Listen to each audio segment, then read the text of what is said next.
My name is Paula Fray, and today I'm going to be moderating a discussion with 4, hopefully 5, award-winning investigative journalists who've worked East, West, and Southern Africa, and I'm going to be talking about some of the extraordinary work that's been done across the continent, the impediments that we face, the challenges that we have as investigative journalists, but also some of the things that we've done in order to overcome that, and some of the work that really is kind of leading global practices that we want to be able to share with you. So I'm not going to spend too much time with an introduction because I really do want our panelists to be sharing with you in the next 75 minutes. And I'm going to, basically all of the panelists are going to just speak very briefly about the work that they've been doing and the kinds of investigations they've done. And then we're going to have a conversation. So no one's going to be doing a presentation. We're going to have a conversation. And the panelists will jump in as they feel comfortable to either answer a question or to add to a question. And so I'm going to just very, very quickly introduce everybody and give you some background in terms of the work that they're doing. Right on the end over there is Sam Soul, who is from amaBhungane. He is managing partner of amaBhungane here in South Africa. He's been a journalist since 1986. Started off actually with Newsweek magazine, served as political editor for the Sunday Tribune here in South Africa. He's worked for the Mail and Guardian as an investigative journalist, and has won numerous awards for investigative journalism, including the 2003 Vodacom Journalist of the Year Award for the first reporting on the criminal investigation of what was then our deputy president and now our president, Jacob Zuma. He founded amaBhungane with Stefan Brummer. He's been instrumental in a lot of the investigations that you're currently hearing about, and so he's going to be sharing quite a bit about that. They co-founded amaBhungane in 2010, and so that's been going for a while. Next to Sam is Catherine Gicheru from Kenya, from Nairobi, yeah. And she is the Knight Fellow leading Code for Kenya as the country lead. She is a previous Nieman Fellow at Harvard University. She worked with the Nation Media Group, where she rose to become the first woman news editor at the Nation, and the first investigations editor. She was the founding editor of the Star newspaper in Nairobi, and she's been the recipient of also numerous awards, including the International Women's Media Foundation's Courage in Journalism Award, and is the co-author of a book and contributed to other books. So welcome, Catherine, from East Africa. And then from Zambia, we have Mwape Kumwenda, who has been a television journalist for 10 years. Also, and there's no plot here, an International Women's Media Foundation award winner, as well as a winner of numerous investigative awards. Her field of work is essentially covering hidden thefts of public funds, corruption, abuse of human rights, health, poverty, and social injustice. Welcome, George. Health, poverty, and social injustice. And she's going to be sharing some of the work that she's done in Zambia around that. Right next to me, we've got Dapo from the Premium Times in Nigeria, another award-winning investigative journalist, Dapo Olorunyomi, who comes from Abuja, and he is the publisher and the chief executive of Nigeria's leading investigative news network, Premium Times. Before that, he was a policy director and chief of staff at Nigeria's anti-corruption agency, the Economic and Financial Crimes Commission. His work as an editor during the years of military dictatorship in Nigeria also earned him the 1995 International Editor of the Year Award of the World Press Review, as well as the 1996 Penn Center Freedom to Write Award. There are numerous other awards which you can see on his profile. And then joining us at the end is welcome George, also from George from Uganda, George Lugalambi, who is the chief researcher the head researcher for the African Center for Media Excellence, currently tracking coverage, and that he's going to be able to speak on. He's a media specialist and former newspaper editor in the country, also an award-winning journalist, and during 2008 to 2011, actually headed up the School of Journalism at Makerere University. So welcome, everybody. Let's start, actually, Catherine, with you. If you would just speak a little bit about the kinds of investigations you've done, the work you've done, and the particular challenges that you've had to face. Okay, thank you very much for... I hope you can hear me. It's on here. Oh, okay. Mics, not a TV. Anyway, I've been in journalism for a long time, and I only started doing investigative journalism in the mid-90s. Okay, can you hear me now? Yes. Hey, it goes to show I'm not used to mics, you know, not a TV person. Anyway, I started doing investigations in the 90s, and some of the stuff I was handling was actually to do with, we have a social security program where we put money for retirement. You're supposed to save a bit, and the government puts in a bit. But as always in most of our countries, that money is used for other business, and it's not for the public, but for individuals within the political elite. So I've done investigations in that. I've also investigated stuff to do with the health and all the rest. It's quite a bit of, I'm not bragging, a little bit body of work, if there could be that. Right now, the other stuff I've been doing is to look at budgets and how public finance is actually spent, because we do, every year our budget keeps on going up, and we're supposed to be having a better life, but obviously nothing is happening because situation gets worse. So we look at, I've been looking at how resources are being spent either on health, education, or stuff that really matters to people. What I have to say when it comes to investigations is that, especially now, and especially for journalists in some of our countries in Africa, you really have to have the staying power. Because unlike a lot of the sessions I've gone to this morning, it was other than the plenary, when you're looking for information, for us we need to go through books. And it is in PDFs. And I hear all these beautiful databases and all the rest of it. But for us, we have to start by actually looking for that information.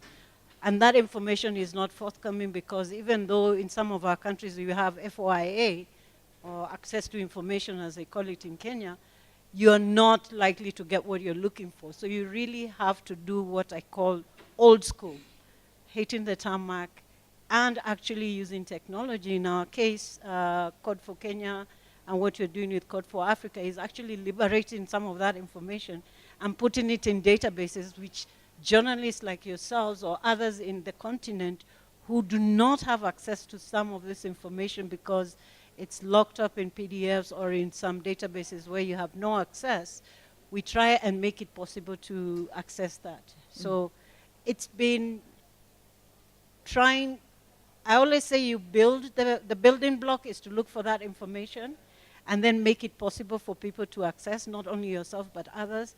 But the struggle for me has always been, where do I get the information? How do I get the information? How trustworthy do I trust? How trustworthy is that information?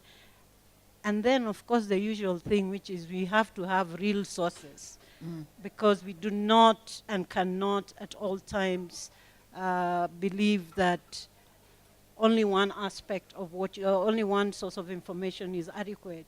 You need to do triangulations. So that's been the challenge, and I think over the years I love technology because it made life a bit easier for those doing investigations. But for many of us in the continent, we're still back where we are going to have to ask, hey, Sam, you're telling me something, what is it that you know? Then I go and talk to George, and then I go to talk to somebody else, because there's no documentation, which sometimes is not accessible. So, Thank you very much, Catherine. Dapo, can we perhaps go from East Africa to West Africa and perhaps share your experience of investigative journalism and the stories that you've had to tell? Thank you very much. For me, I think mostly I should be speaking about what friends and colleagues have done regarding investigative journalism rather than myself. Quite ironically, every other time I get put in front of the stage, but not for the kinds of work I do myself, but which my colleagues have done. But anyway, investigative journalism in Nigeria, probably like most West African countries where I'm a little bit more familiar, we can date this in a very systematic sense to say the mid-80s. And if you understand the history of our countries in this region, it really boils down to about three things that journalists will be concerned about. These were years of military autocracy all across the region. Then, because of the resource nature of our economy too, naturally corruption was going to be an issue for journalists who are serious to work around. And in country itself, the governance was certainly not kosher, if you like. So to that extent, the regulatory institutions were never really doing what they ought to do. So these three, if you like, these 3 points became rallying points for journalists to work. And it was extremely very difficult. If you take the years 85 down to 95, it was probably the most hellish years for West African journalism. Nigeria was a particularly crazy case when we just had these back-to-back dictators who were just shutting down newspaper, rolling people into exile and things like that, but certainly also putting people in jail. And then, of course, dramatically, we had the very unhappy situation in '86, where for the first time, we threw a parcel bomb. One of the most dramatic, gifted editors in the country was killed by a parcel bomb. But this also mirrors what was happening about the same time in a place like Burkina Faso, you know, where one of the great editors, Norbert Zongo, was also killed.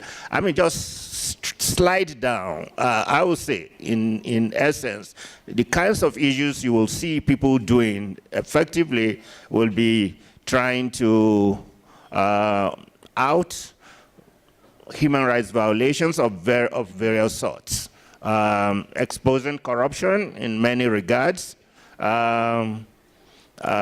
taking a look in a very critical way of what you might then call the regulatory failures in all of these countries. But just by way of summarizing the point that the question you asked, I think we then started to see something of particular interest, a more systematic way of doing investigative journalism, say about 10, 15 years back now, in the classical sense that we will be discussing it here today. In Nigeria, of course, 11 years ago, the Wole Soyinka Center for Investigative Journalism was set up. Today we have 3 centers of investigative journalism in Nigeria. The ICIR, the newspaper I work for, also has a sister, PTCIJ, that does that. I think going further rather than looking back, what's going to count for investigative journalism in West Africa today will probably be the birth of the sub-regional investigative network, which has just formed, headquartered in Ouagadougou, Senozo, which really is trying to pull West African journalism, trying to deepen its footprint in all these countries, these ECOWAS countries. So I think, well, in essence, it's just around the same 3 issues I've talked about. Yeah. So maybe we can go to you, Sam, and just talk about amaBhungane and how it was set up and why it was set up. Okay, yeah, that in Africa is a big place, and there's a huge range of circumstances that exist. But I suppose the baseline of concerns for investigative journalism in Africa is resources, financial and institutional. And even in South Africa, which is one of the biggest economies, with sophisticated financial and economic system, large and also quite an established media ecosystem, there were those pressures. amaBhungane grew out of the investigative team at the Mail and Guardian, and even though the Mail and Guardian was an investigative newspaper and styled itself as an investigative newspaper, its fortunes were uncertain. The money that was available to do investigations was limited, and we wanted to protect what we were doing, but also grow it. So we came with a fairly unique model where we went to management at the newspaper and said, look, the resources that you're expending on this little team, give that to us. We'll put it in a non-profit company, but then we'll go outside and we'll raise donor funding to grow that, to be able to do more. And that's what we did. That was important in terms of growing what we could do, but it was also important in terms of establishing our independence, both from the Mail and Guardian, and then finally, we went completely on our own. One of the pillars that we established right from the beginning, we kind of had three pillars of trying to do best practice investigative journalism, spread the skills and the craft and do it really well, so have an impact that way. The second pillar was advocacy, which has a lot to do with fighting legal battles to protect and extend the legal space for investigative journalists and other journalists to do their job, fighting access to information cases. But the third leg was also outreach and training. And right from the very beginning, we took interns or fellows, we now call them, from South Africa and from the Southern African region. And at our expense, which we raised from donors, they would come and spend 3 months working on the job with us in our office, and then go back to their home publications, hopefully with new skills. The first person who came to us, Intermedia from Botswana, he'll tell the story that he was about to give up on journalism and go into PR or some nightmare like that. He came to us, he was re-energized, he was given skills. Many of the journalists, and it's been a kind of a program of ours, who've come to us, come through our program, have gone back and set up investigative centers of their own in their home countries. So that's in a sense the way we've tried to extend the resources we have further into the continent. Okay. So, Mwape, maybe we can come to you now and just talk about, so working at a television center and doing investigative journalism as part of your day-to-day work. Can you share a little bit about the challenges that you've had? Okay. I have done investigative journalism for, I think, most 10 years, because I started with court reporting when I just joined the journalism field. And I have been able to do a couple of stories. And I must say that investigative journalism is somewhat a lonely thing to do in my country, because you are tempted to be working against those in authority, and you feel like, I cannot fight the government, and yet they feel that I'm fighting them. And all that you're doing is just telling a story, and you feel the people need to know the story. And those in authority feel they shouldn't know the story because this will deaden the government image. And so you have to, be able to tell yourself, I am a mother of 3, and my oldest child is just about 11 years old. Do I have to think about my mother? Do I have to think about my children before I pursue the story? And I say to myself, whatever I do now has a bearing on what will happen in the near future, because the future of my children depend on what is happening right now. And so I've been able to tell stories surrounding corruption, because I believe that if corruption is not exposed and controlled now, then the future, we have nothing. And so I've been able to tell stories about ministers abusing public funds, constituency development funds. That's what we have in Zambia. And certain ministers have ended up losing employment as a result of that. And I have basically been able to tell these stories because I have given myself enough time to gather information on those particular cases, such that if this minister comes and confronts me on that story, I'll be able to challenge that minister with the truth. And I'll tell the minister, this is the truth, unless you have another version of the truth. And so I've also been able to write stories bordering on government-sanctioned killings, where I had a case where 2 people were killed in cold blood, you know, shot dead because they were occupying a piece of land belonging to the state. And I was there on the ground seeing bodies lying, you know, somebody shot in the head and brains all scattered, and I was asking myself, what really happened?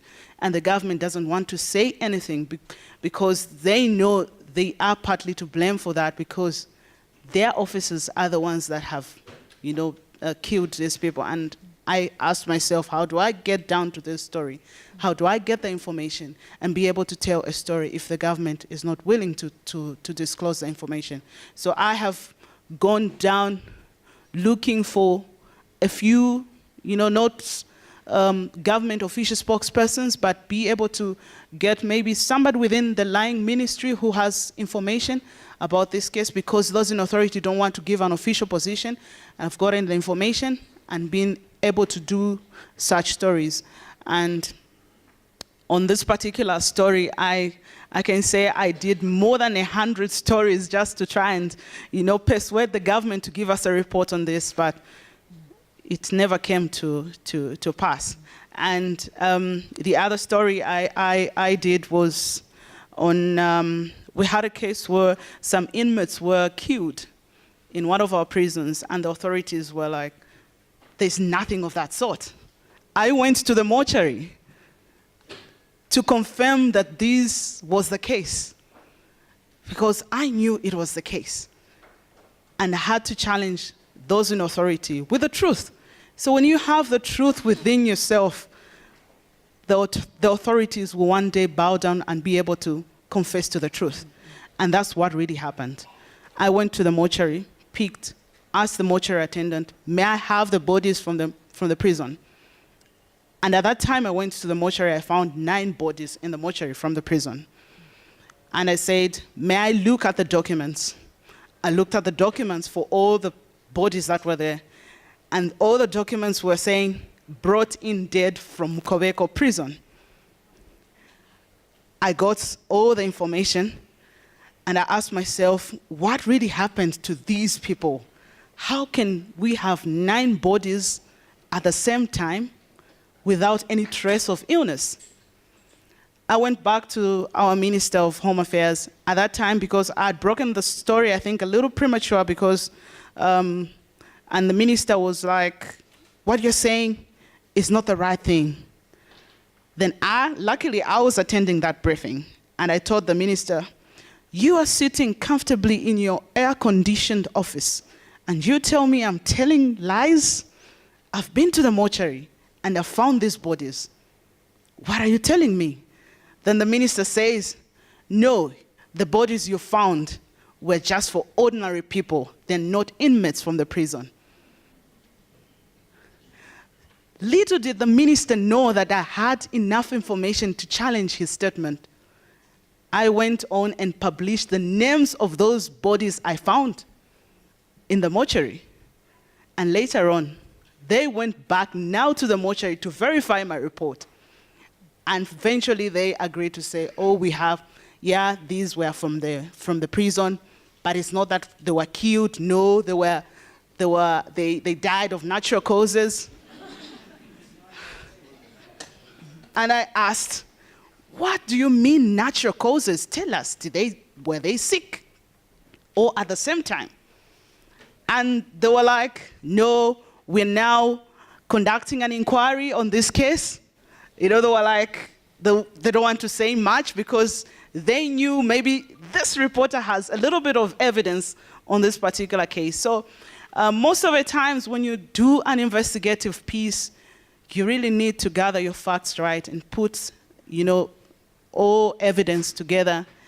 And they'll be careful before they issue a statement because they know you'll be able to challenge that piece of evidence. So merely receiving verbal threats will arrest you because you're trying to incite the people to rise against the government, that's like, oh, that came after I did all those stories. And until now, I'm waiting for them to arrest me.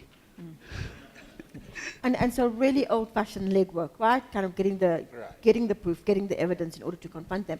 What I didn't say early on was that George also contributed to the Muckrakers book, and so has a nice bird's eye view, I think, of investigative journalism in the country. Give us a sense of what's happening in Uganda. Well, yeah, I had the privilege to work with Professor Schifrin from Columbia University on this project, which, as some of you might know, it started with a larger global project that tracked, investigative reporting worldwide over the last 100 years. And then, as a follow-on on that, with the initiative of, Anya and Professor Anton here, Abba, we did another follow-up on that looked at 100 years of investigative reporting in Africa, so which will be launched today.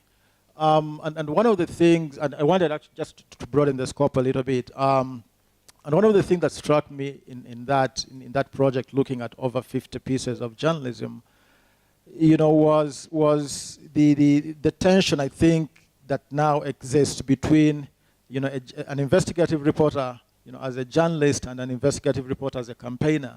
Because I think if you look at all those stories all the way, several decades, some of the most effective, really, groundbreaking work was done by journalists who, by and large, saw themselves, as campaigners, for the particular issues, that they were covering. And so some of the latter stories and reporting that has come forward, someone reporting about, the situation of people living with albinism in Tanzania, as you might have seen, a lot of these really harrowing stories of, people living with albinism and being killed and, for their body parts and witchcrafts and so on and so forth. I mean, you can't cover that kind of stories and really distance yourself, from the situation and plight of the people suffering, this fate. So I think the thing that I think many of us have to think about is, to what extent do you as an investigative reporter see yourself as an advocate? To what extent do you see yourselves as a campaigner?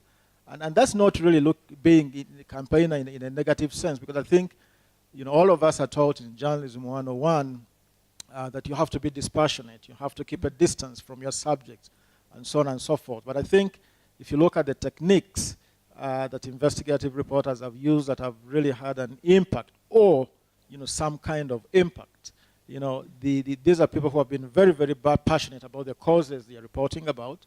They are very heavily invested, intellectually invested in the subject, or even almost emotionally invested in the subject. If you're tracking the extractive industry in Nigeria and all the stuff that is going on, you get sucked into that story. And I think the challenge for an investigative journalist, from what we've seen, that some of those that have really have done stories that we've seen over all these decades, that were quite effective, at least from a reportorial point of view. These are people who used, campaigning techniques, people who are really, advocates, for these issues, and they stayed with these issues, in a sustainably. They never did these things and dropped them.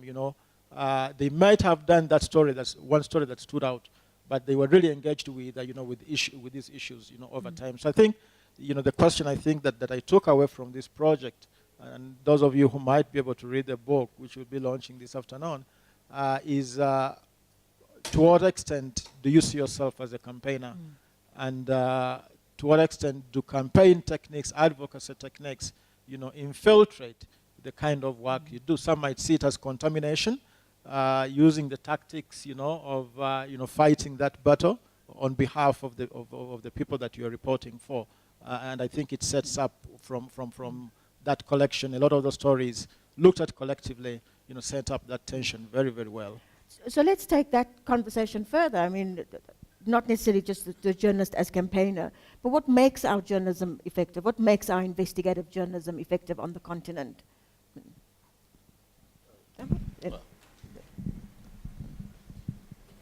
Well, I think effectiveness, of course, will have to come first from the capacity of the journalist himself. Just how immersed are you in the real protocols of journalism?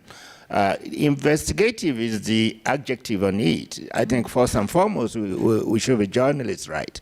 And the conditions for good journalism first is that, your stories must be accurate in every regard, that all the claims you're making must be verifiable, and to a very large extent that, as the agency, you have to try as much as possible to be independent.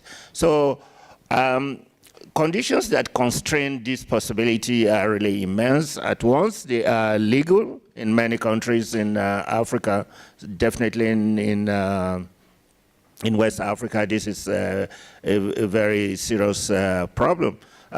Policy, state policy too, as you have in places like Nigeria. Good journalism is constrained in part because there's a silent, or probably even open policy to ensure that access to information, regardless of the fact that 2011 we had a Freedom of Information Act passed, but official position is still very active in constraining reporters to access. Then of course the whole question of safety, so for effectiveness, safety has become a very major issue in West Africa. I will imagine that's true. I'm just trying to speak within the boundaries that I understand a little bit. For instance, this year alone, and we're just talking about 10 months, in Nigeria, we have a program called the Free Press Alert, which is supported by the Free Press Unlimited in the Netherlands. It found that 2 journalists were killed this year alone. I mean, that's too much for, in the space of 10 months. And of course, about 3 dozen of them abused in one way or the other by official and security excesses. Then one other thing that also affects effectiveness of journalism, I think, is the creeping growth of, if you like, a kind of a surveillance state in many of these countries. So the work, therefore, at this point is to see how journalism will align itself with active civil society, especially those who are doing freedom of information work and civil liberty kinds of work, to see how, we can help roll back, the excesses of these kinds of nefariousness in the state structure. But one last point, just let me make, is the economic basis of journalism really in Africa today. The truth is that, and I can speak very, I hope, effectively about the situation in Nigeria, the economic conditions for doing good journalism in Nigeria has totally collapsed. And you have, and it's such a great shame to say in a place like this, we're about 180 million, very large middle class, super rich oil country, but there is no newspaper in that country that circulates 100,000 copies today. So what's the economic foundation? Then look at it global, and in Africa it's worse. If you look at the trend in advertising revenue in support of media is atrophied. So that's in part why corruption is festering in the newsroom. Again, one of the constraints for effective journalism, let alone investigative journalism, as we all know, which is very expensive in itself. Thank goodness for new models that are emerging, the non-for-profit newsroom with the help and support of foundations. The increasing growth, I think, of investigative organizations at sub-regional. I spoke earlier of what we're trying to do in West Africa with the creation of Senozo, making sure that you deepen the footprint of investigative journalism in countries and in newsrooms. And I think last point to make Last point. is that I think we should ensure that journalism schools get the right kinds of support to be able. It's a little bit too late, perhaps, when you get into the newsroom to start acquiring these tools. I think a lot of work in supporting journalism faculties to be able to do, I don't know, I think probably only two. There's the university in Kano, Bayero University. I think the Lagos State University, which is a state university. These are probably the only universities in Nigeria, at least at college level degree granting, that are doing investigative journalism. So otherwise, it's part of the old trade thing, and that's probably not enough. So if we're going to expand and give consequence to effectiveness in investigative journalism, these are some of the issues to look at.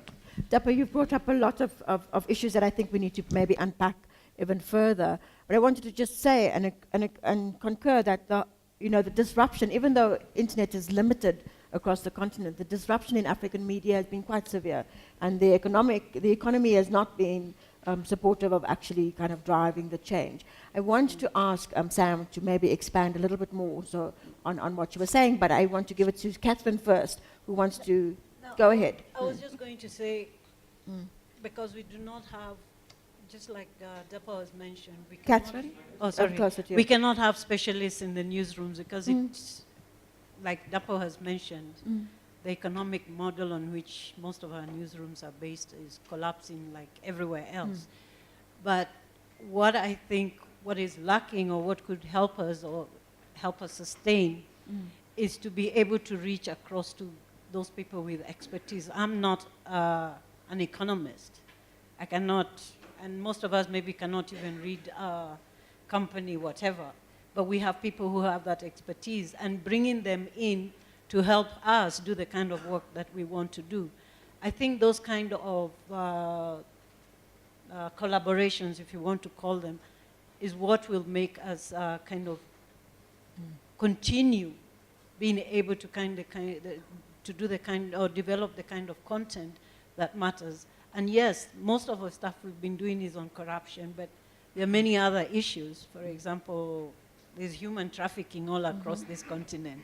And I'm not talking about people going up to Europe. We're talking about people from Ethiopia or Eritrea coming all the way down to South Africa. We know people from Zim coming down to South and West to East, whatever. Those are the kind of stories that we cannot on our own do. We need to collaborate not only intra-country, but also with the experts who are working within those spaces. And because we do not have the money to do the trip from Ethiopia all the way down to South Africa or whatever, then we need to collaborate across countries, across professions, across, I mean, I know amaBhungane, they do a lot on health investigations, but I can imagine they do have people with the health expertise so that they can be able to help them do those kind of investigations. So I think a lot of that is required. But there's one thing I needed to mention about our newsrooms, and that is my experience. I start working on a story, I'm not going to collaborate with my colleague for the simple reason. And I'm sorry to say this, but it's a reality in most of our newsrooms, especially in Kenya, where you don't know who amongst you is in the take. And I don't mean the brown envelopes. We're talking about our governments have become clever. They don't kill us anymore. At least we are lucky they haven't killed any of us yet.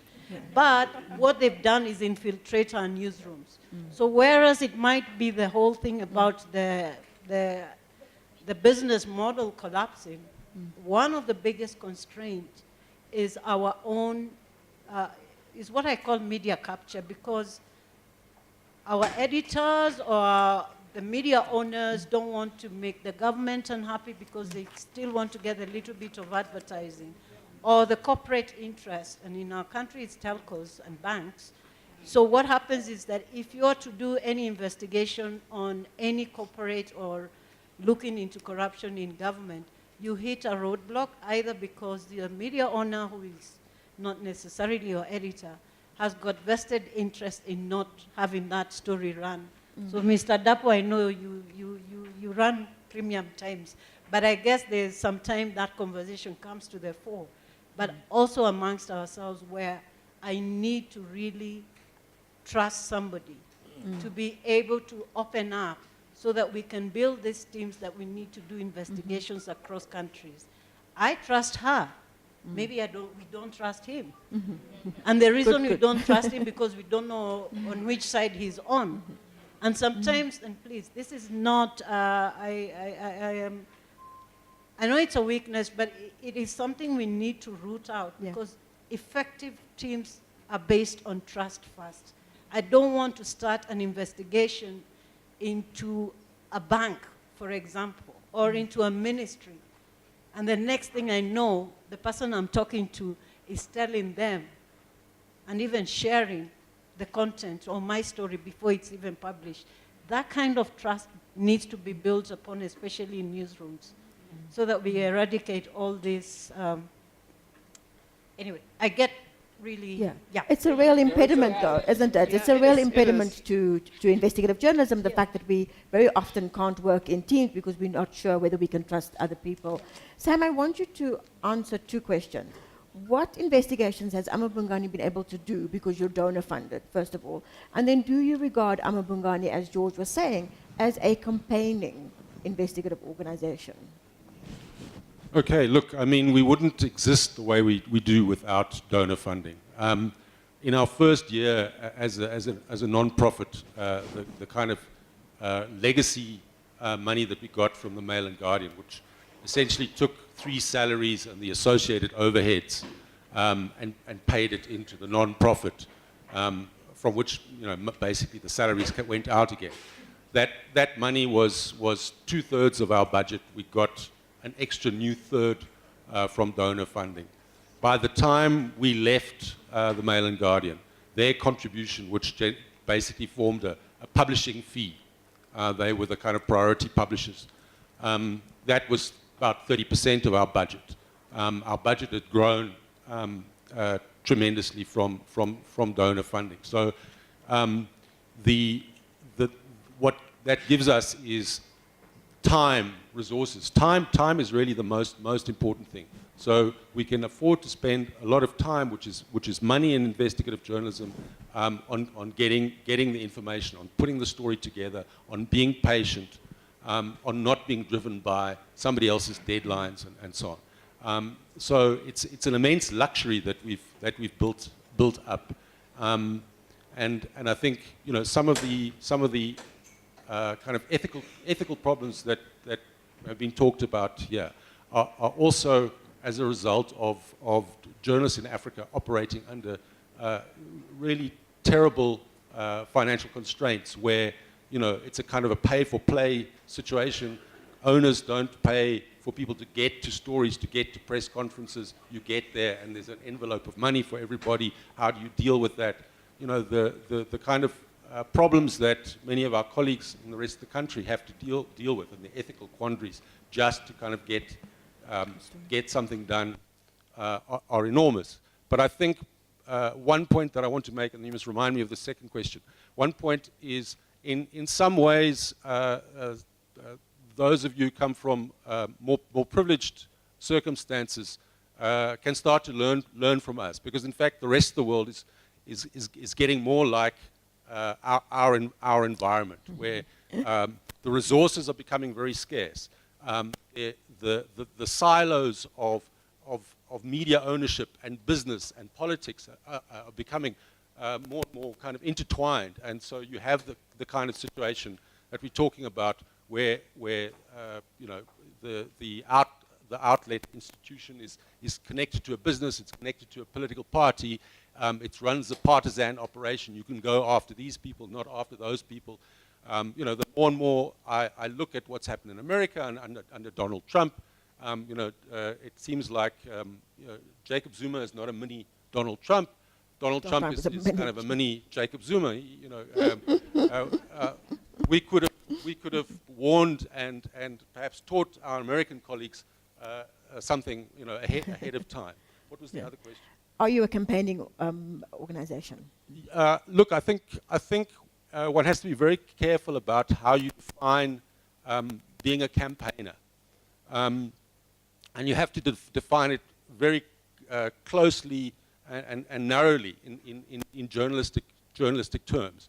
I think in South Africa, kind of in terms of media culture, we're quite lucky because we came from where a lot of us came up through the anti-apartheid experience. We were anti-establishment. Our whole relationship to government and to power was defined by that period. And that was carried through to the democratic time, and I think correctly so, because I do view power as inherently problematic. It's something you can't live without, but the way you can live with it is only under constraints. So we are campaigners, but we are campaigners in the narrow sense of afflicting the comfortable and comforting the afflicted, because it's very easy once you kind of define yourself as an activist, then to be persuaded to pick sides and to be manipulated and to be sucked into journalism that is not campaigning but is partisan, which is where I think I find the culture that exists, especially on American television and so on, completely alien. But it's been driven by, I think, an intersection of politics and economics that journalists have allowed themselves to be funneled into, and which has got them a lot of problems. Mwape, you wanted to come in? Yeah. I wanted to come in when he mentioned the issue of funding and how it impacts on the work of an investigative journalist. We have this problem where we cannot even trust our own editors with information. I would rather keep my information about an investigative story at home. I won't keep my piece of evidence at the office because within a second it would disappear. I had this experience when I was carrying out a story about these two ministers who were accused of abusing public funds. Before the story can even run, somebody told the minister, this journalist is doing this story. And I received a call. Why are you pushing this story? What is your interest? I was like, it's not my interest. It's your people, the ones that elected you's interest to know how you use their money.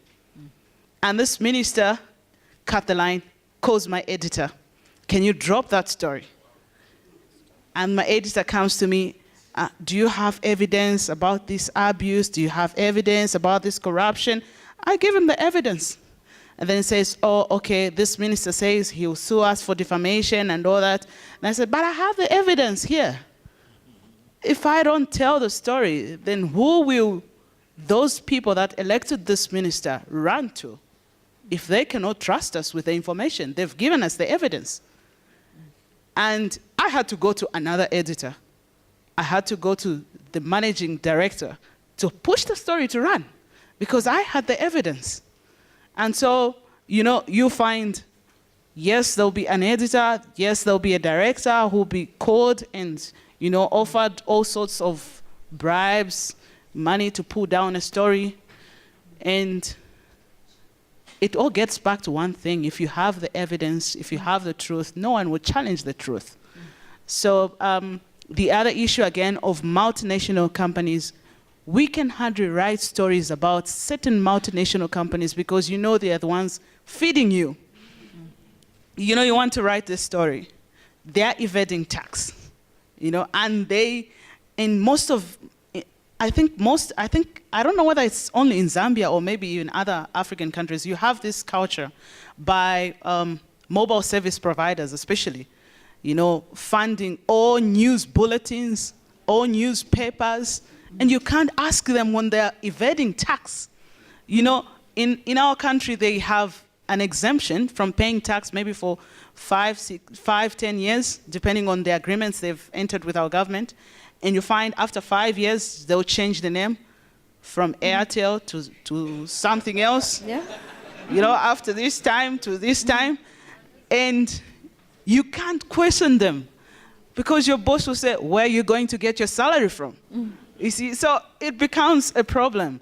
Unless we reach a point where media institutions are going to be able to fund themselves and run through smoothly without dependency on anyone, because I think news judgment must be made not based on what you get from someone, but because it's a news story, it needs to be told. And the issue of morality, I think, has to come into place, because if I can't tell a story about this multinational company, why should I tell a story about this other company? You know, and I think the time when we will be able to manage our own, you know, affairs as journalists and be able to tell a story because you are convinced that the people deserve to know, I think we'll be a better society.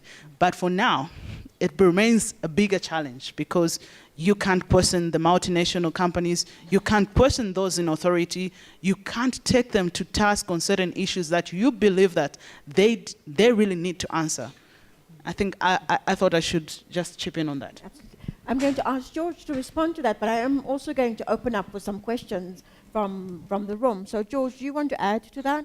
Yeah, I think the question of media capture, I think that's one of the biggest conversations, you know, going on in the newsrooms. And I think there is actually another book or report that's, I think, just coming out of, I think with some in the US, I think at Columbia University, that really looks at, you know, the whole problem of media capture, you know, across the globe, which obviously goes in tandem with the question of state capture. I know there is a very big debate, obviously, in South Africa, you know, about state capture.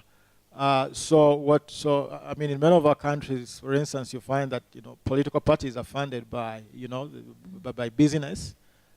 Political parties are funded by, you know, the major, you know, players, you know, whether in the telecom sector or in the, you know, oil and gas and mining.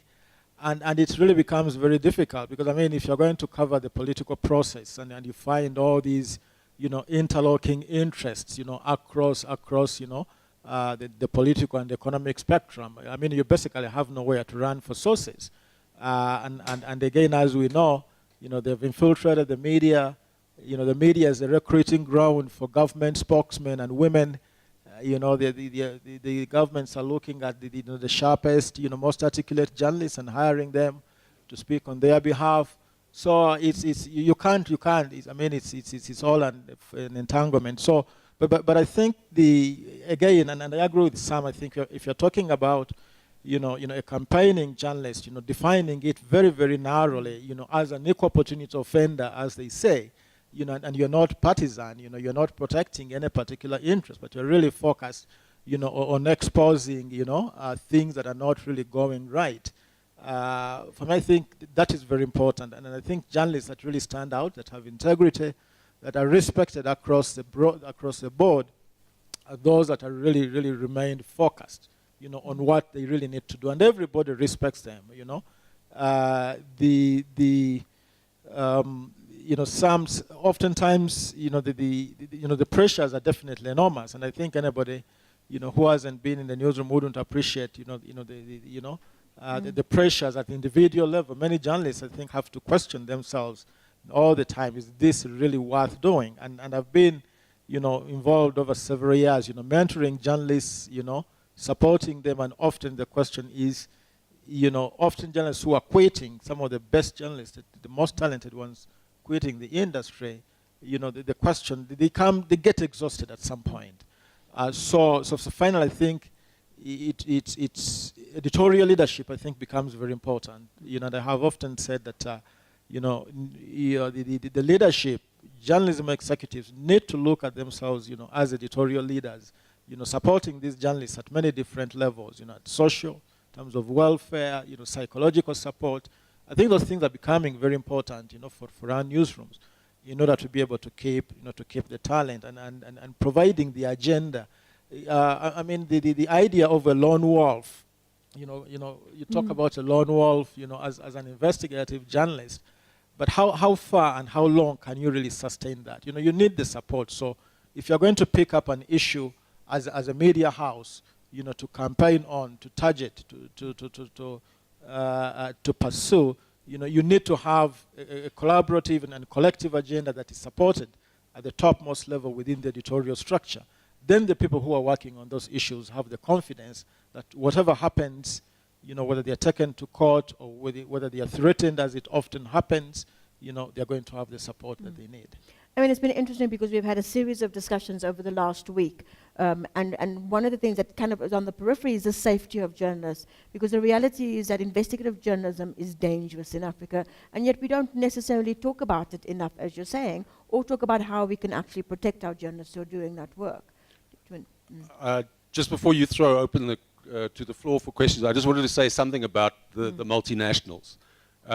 You may be aware that amaBhungane has been really working on this Gupta leaks story, the story of this immigrant Indian family who came and essentially captured the president and his family and really made a meal of the country. But in one of the most satisfying things in writing about the Gupta leaks and so on has been being able to nail some of the international conglomerates and what we call the enablers. So in terms of the companies, the big foreign companies like SAP, the software company like Bell Pottinger, like McKinsey, etc., who've shown that they're willing to kind of enter into this Faustian bargain to make money. They don't mind who they use, who they access, and it's been really nice to highlight them as well as the enablers, the people that we call thugs in suits, the lawyers, the accountants, the middlemen, the facilitators,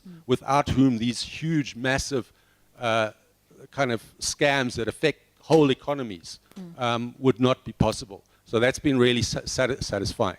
Great. Thank you. I'm going to open for questions. I'm going to ask you to please say who you are, if you're directing the question to a particular person, and I'm also going to ask you to keep your question short. Thanks. Do we have a mic? Yeah, we have a question over here. Thanks. Could you come down? Then, yeah.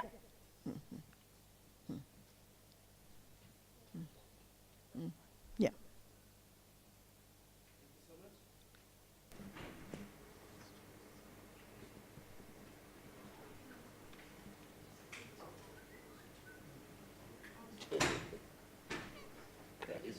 I think the last one was working, actually. Probably you need to raise your voice. That's the point. Yeah. Okay, my name is Justin Kawisha. I'm coming from Zambia. My first question, I have got two brief questions. The first one is, hello? So it's Justin from Zambia, and you've got two questions. Yes, I have got two quick questions. The first one is going to Dapo. And this one is in relation to issues of bribes. Having heard that you worked as an investigative journalist for quite some time, did you at any time get tempted with issues of bribes? And I'm interested to know how you responded or how you handled such situations, how you accepted or how you would say you rejected. The next question is going to all the presenters, and I want them to talk about the challenges of time and equipment. Like for us, journalists in Africa, we have challenges of time where maybe the editors will be on you, they'll give you deadlines. You have challenges of equipment where maybe you just have one camera or you have a recorder, and you need to use this same equipment to do your investigations, and maybe even storage of material could be challenged. How did you face this challenge so that other journalists could relate to that? Thank you so much. So two questions. The first one deals with the issue of bribes, asking You want to Dapo. take a couple of questions, or you Then, want to yeah. go on? Then we'll go to, there's a question over here. Then, so the issue of bribes, and the second one is how do you deal with the issue of resources? So, sorry, we've got a question over here. He came down from up there. Then. Okay, my name is Eric Mwamba. I'm from DRC. My question is to Mwape. Okay, when investigating ministers, and I don't know if you find yourself in the situation where all the officials don't want to talk to you. What do you do? Okay. And then the gentleman over there. Done.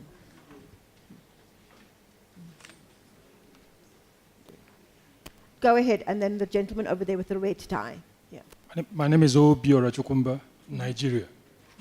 When the panel discussed effectiveness, there's something that's become a trend in the newsrooms that I thought would be mentioned, but which was omitted.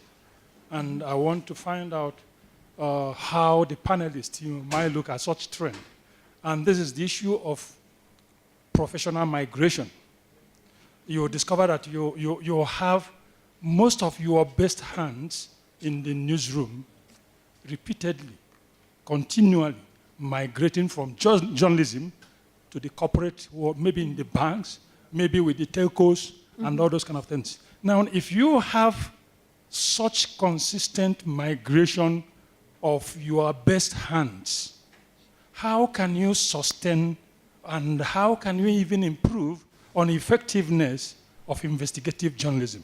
And if that is recognized as a problem, how do you address it? Okay. Good. So if each panelist could perhaps take one question, if possible, and we'll be able to get more through more questions. So I want to deal with the issue of bribes. Has anyone here been offered a bribe? Has anyone here not been offered a bribe? Okay. Thank you for setting me up very quickly. And I'm not running away from the question, but please let me take the more, let me come by way of a background to explain the question. And I think we have to deal with the problem that bribe taking may be a flaw in character. Fundamentally, what's leading journalists to take bribes in most of the newsrooms in Africa is because the newsrooms, journalism itself, and we spoke a little bit about this earlier, is a business model that sustains journalism in Africa has broken. And if you don't address this, of course, bribe taking as part of the larger ethical crisis that is affecting the profession will continue to fester. Now, I'll give quick examples. One of the major publishers spoke to me about 2-3 days ago in Lagos, and he said, I pay 65 million every month as wages. There is no way I can support this again. And he hasn't paid salaries now for 6 months. And, it's actually in the 60s. Many of us, in fact, came into journalism on account of these guys' own heroic pasts. But you see, it's also a lack of capacity to innovate on what is happening before our real eyes. So, on the one hand, advertising and circulation, the two key revenue earners for newspapers in particular, they're just gone. They've drifted off. Coupled with the fact that the digital transition in the newsroom has complicated matters in a way for them. So bribe taking, I'm taking it therefore in a systemic sense, we have to address it as part of a larger problem of rebuilding the African newsroom. And doing that, it's not sermonizing about, oh, this guy's taking a bribe, this guy has not taken a bribe.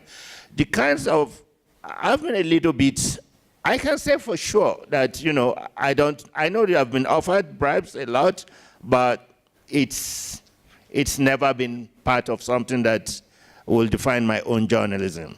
And so I've always tried to be an outsider, and the province of privilege and things like that, it's not something that fascinates me. So, I don't mind to go without a car. It's not an issue. Or, I can manage in those. But I don't even want us to look at those who will not do it. Those who are taking bribe, some of them genuinely love to do journalism. But when publishers are not paying salaries for 6 months, what we are saying is that someone else should help them pay this. And, so that's part of the general problem of capture. One last point I would like to make, which George threw up, and I know that Sam explained it, is about the whole question of whether journalism can be separated from advocacy or campaigning, as it were. I think if we drill too far on this, it can become a very false divide. One is that, the values that sustain journalism can find partnership outside journalism. Now, we can't do a lot of the consequential journalism we do in Nigeria. We've helped with other journalists to force transparency in our parliament. We've brought accountability in large measure to the rapacious corruption in the oil sector in the country. We tried to push the boundary, but how could we have done this without foundation funding?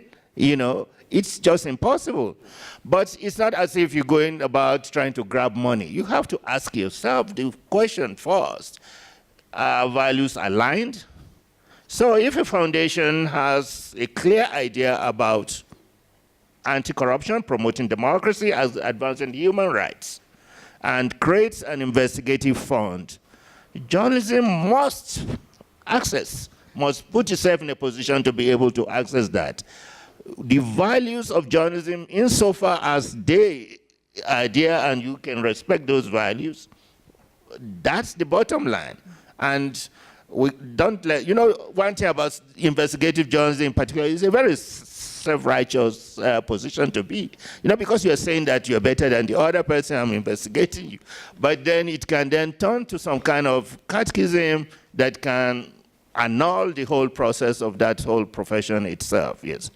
We've got about 7 minutes left, so if before we get to you, Mwape, to respond to his thing, could we have someone dealing with the issue of resources? So the question was, how do you allocate resources to investigations when you've got competing demands in the newsroom? Yeah. Okay. I think the issue of resources comes back to the priority that our media institutions give to investigative journalism. In most of our newsrooms, we do not have specific journalists assigned for investigative works. And we just pick on this case because I've heard something about corruption. I just pick on this because I've heard something about human rights violations.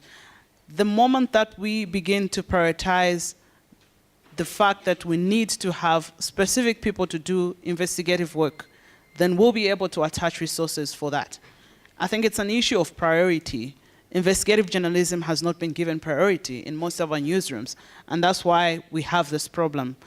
I had a problem carrying out my story on the inmates that were killed in our prison because my editor wanted the story there and then. And so when I first opened my speech, I did indicate that I wrote the story prematurely because I thought I needed to get more information before bringing it to the public. But my editor was like, no, we need the story. When I just picked on one postmortem report about one inmate who was, killed, my editor was like, this is also enough evidence. We need this story to be done. And so, because you have editors sometimes that will not understand the need to, further investigate a piece and be able to conclusively do it so that it doesn't leave a lot of questions in people's minds. And so the issue of resource starts with the people handling the newsroom. We need to have editors that will value the work of an investigative journalist. Then that editor will understand what is involved in that particular work. Unlike the current situation where, we have editors that could have not even done investigative journalism, and yet they have to make a decision on an investigative story. So it becomes very difficult to convince editors in that position. Thanks, Margaret. What did you give to Catherine? Mm-hmm. Oh, there was a question That- about? She's just going to deal with the resources I just wanted one, to say, in terms of research, it will be very short. I've been an editor, and then you only have 2 shillings to do everything. So you have to make a decision. Are you going to spend it on an investigative story? Are you going to spend it on, I don't know, all manner of stuff that you need to do in the newsroom? I think in as much as we want to do investigations, we have to come to the reality we are living in an environment where there's no money. So the little money that we have, what do we want? Okay, if I wear my editor's hat and I have to deal with the bottom line, I'll say I want more people to read the bloody newspaper. Sorry, excuse my French. Or I want more people to watch my TV. Whatever it is, you need to deal with the bread and butter issues first. I'm sorry, Dapo, you have to deal with it. But at the same time, your journalist comes and is very excited about a story. You need to weigh. And I'm not saying it is wrong. Which is the story that will get me the eyeballs or the circulation so that I leave to make money for another investigation? So you have her with her prisoners dying. There's another one there with I don't know what. There's this one with his health problems. And they all think they're important stories, and I believe they're important. I have to sit back and ask myself, is it the prisoners that will get me the numbers that I need so that that telco or whoever it is I'm looking for? Because, guys, we haven't found the magic whatever to fix our problem because advertising is running away. What can we do in the short term? Right now, living in the environment we're in. So is it, I'm still selling my newspapers, I want more people to buy the newspapers because I can sell that, I can monetize that somehow. Is it the prisoners? Is it the budget scandal? Or is it the health? I have to make a decision. So I think we need, as journalists, be cognizant of those constraints such that if I'm going to pitch a story to my editor about an investigation I'm doing or have done, or I want resources to do, I need to be able to push back when he tells me, what is it going to bring, bottom line? I need to be able to argue that point. That's our reality now, not like before. And then the other thing is, yes, we can get the foundations, and most of us don't set up foundations when we are very rich, eh? We should start doing that. Anyway, we could look for support from foundations like amaBhungane has done and many others. But how sustainable is that? We need to be realistic, understand what is it we're going to do differently as African investigative journalists, because these foundations are not going to be there forever. What are we going to do ourselves? And that is what I want us to leave here, because guys, we'll talk about investigations, we'll talk about journalism, we'll talk all these things. But if we do not think how to make our business sustainable, we'll just be talking. And I don't think we came here to talk. We came here to think and come up with a solution. I'm sorry, I'm too... So 2 issues we haven't dealt with. We haven't dealt with the issue of how are we going to stop journalists from coming through, migrating into corporate, and how do we deal with people who call us and demand that stories get dropped. Sam? Yeah, I just wanted to pick up on the resource issue and how do we make it work? Because our model, the foundation model, is not a model that could support the whole institution. The funding model for journalism is broken. And I think that's where it's a challenge not only for African journalists, where the resource issues are extreme, but it's global, and that's where we have to rethink our role as activists as well, because it's, I think, the actions required to create a new funding model is going to require activism, it's going to require politics, it's going to require going up against Google and Facebook and those people on a global scale, and creating a new model for the financial resources to fund what we should be doing. Okay. I'm going to ask you to bear with me just for 5 minutes. We're going to run 5 minutes late. Mwape is going to answer her question really quickly. There is a gentleman over there who's been waiting to ask a question, and then we're going to wrap up. Okay. Very quickly, Mwape. Yep, I was just on the issue of getting government authorities to respond to my queries. Yeah, for the works I had done. And then, yeah, my response would be that in our government system, there's specific people who are authorized to speak to the media. And in most cases, these are ministers, permanent secretaries, and that's all. But then we realize that the ones with the information are not actually ministers and permanent secretaries. The ones with the information are the directors, the ordinary officers. And so I have begun putting down my sources of information from the point of the general officers, the directors, and once I get the information down, I just go to the minister to, confirm or deny or approve. Yeah, or maybe if I have a little bit of questions, just for clarity's sake, I would get to the minister and they'll be able to respond to that. So before I get to those people, I already have the information. Okay, great. I understand that you don't want to answer the question anymore? No, it's fine. So let's ask our panelists just to wrap up some final words from you. The migration. The migration? You can do that as your final word. Yeah, Dapo. my final wrap-up. I'm getting very harsh now. I think your query is a very important one. In the years of military rule in Nigeria, we lost so many fine journalists. They went to advertising or public relations, and others went into exile. I think data is showing that Sierra Leone lost 75% of its journalists during those years of conflict. Probably the same is true in Liberia, I will imagine, and other places. One thing that we have started doing in Nigeria is, of course, to go into work with the schools as much as possible. As I said, I think 2 schools are helping in that regard. Deepening investigative journalism through their own cost structures. But I think the media houses themselves can do that, work with the press clubs and so on and so forth, trying to do.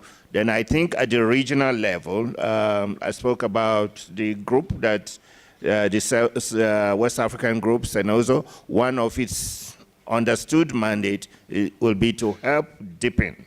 You have to create things anew because you probably can't bring the old back. So it's to plan for the future rather than worry too much about the past. Okay, final word from you? Okay, final words. I think the issue of bribery should not arise. If you are a journalist, don't think about a bribe, because the profession cannot be bought by any amount of money. That's what I believe in. Work without fear, work without favor, and the work will be done. Thank you. Thanks. Catherine? Okay. I think for me, my last word will be simply this. I'm sitting in my small corner in Kenya. She's sitting in Zambia. Somebody else is sitting somewhere. Guys, can we get together? I know. Let me explain. A very simple. Let me just explain what I mean by talking about a story that we were doing as the Star then. And we're following these girls who were being trafficked from Ethiopia through Kenya. They were heading to they were coming to South Africa. Okay, I did not have money. So we got them up to the border of Tanzania. Imagine if I had somebody in Tanzania to walk with them as they were taken all the way from Ethiopia all the way down to South Africa. If I knew there was somebody in Tanzania who could help me with this one, we need to know each other. We need to start reaching out. Let's not wait for the big, what do you call them? The Paradise Papers and the whatevers. Let's start small. Yeah. Let's start talking to ourselves. Because once we do that, we'll build that kind of network and that kind of expertise, because seriously, doing investigative reporting in Africa is a joke on its own. I mean, it's a totally different world here. So let's build up on our expertise by collaborating amongst ourselves. Slowly, slowly, we will become what we hope to be, a network that is formidable enough. So let's collaborate. For me, my last word, reach out to me in Kenya. If you want something done. If I want something in Zambia, I'll reach out to her. This network here, this shouldn't be the end. let's start seeing how we can reach out to each other. Do that small section for me. The other person does another small section. We get a bigger story. I'll only do my Kenyan story, but imagine if I could show from Ethiopia all the way to South Africa. It would have been a bigger story than it was. Okay, it was still big, but you can imagine. Anyway, thanks. Thanks, Catherine. Sam? If I can just support that view, and also at a national level. Somebody said this morning that journalists are a tribe, and I think we should be proud of that. We should build solidarity with colleagues. There should be as much collaboration as competition, even on a national level. The numbers of us that are doing this kind of work are so small. The resources ranged against us are so big. We can't afford just to compete. We have to help each other, and also when we get when we get into trouble. So collaborate, support each other, network. And George, last word from you. Yes, I think of the question of professional migration, I think it's not unique to the media industry. I think every industry is suffering with that problem. But I believe in the case of the media industry, there is a lot of mismanagement of talent. Oftentimes you have an HR person hired from a logistics company, brought into a media house, and they have no clue about how journalism works. They impose very unrealistic demands, sometimes, story count, deliver all these stories over this period, which simply doesn't work. And that oftentimes exhausts journalists, irritates them. So, and they have no choice but to leave to find, other places to work. So I think better management of talent is very important for media organizations, and we can learn, from other sectors or companies actually that do a better job of managing their talent. Thank you very much, everyone. We could spend another hour and a half actually discussing this, but I want you to join me to say thank you very much to our panelists for coming here and sharing with us.